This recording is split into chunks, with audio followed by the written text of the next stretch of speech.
Hello guys! Buhay na isang OFW dito sa Taiwan. So ito na po ako sa trabaho. Araw-araw, iba-iba yung trabaho na may ginagawa. Yan, tulad yan. So ngayon, nagbabaklas ako ng bakal dyan. Habang nagbabaklas ako ng bakal, syempre patingin-tingin baka may makakita. Nagbi-video tayo dyan eh. So biglisan natin ng konti. So fast forward po muna tayo guys. So yun, tinapon ko na yung bakal. So tulak natin konti. Yan, nakaharang ka sa camera eh. Yan, so pindot tayo ulit. Yan yung controller ng machine. Yan. Pinupush niya pababa para matanggal yung bakal. Yan. Sa iniipon nila, nire-recycle kasi nila yan yung mga core na yan.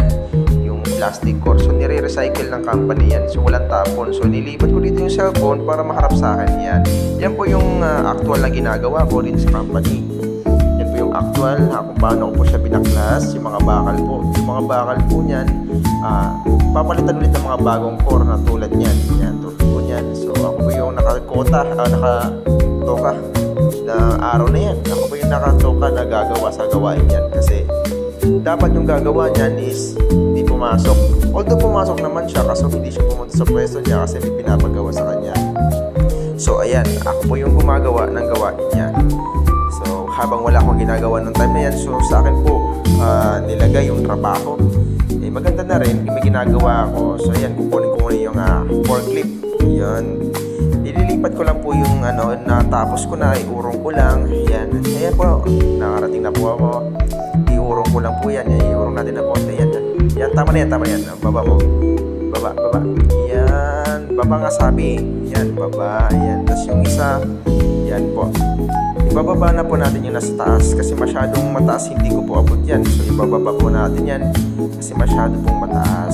So ayan po. Habang binababa ko po yan, tinitignan ko, sinisipat ko sa ilalim. Baka sumabit po yung gulong ng forklift. So hindi kaya. So atras muna ng konti, atras muna.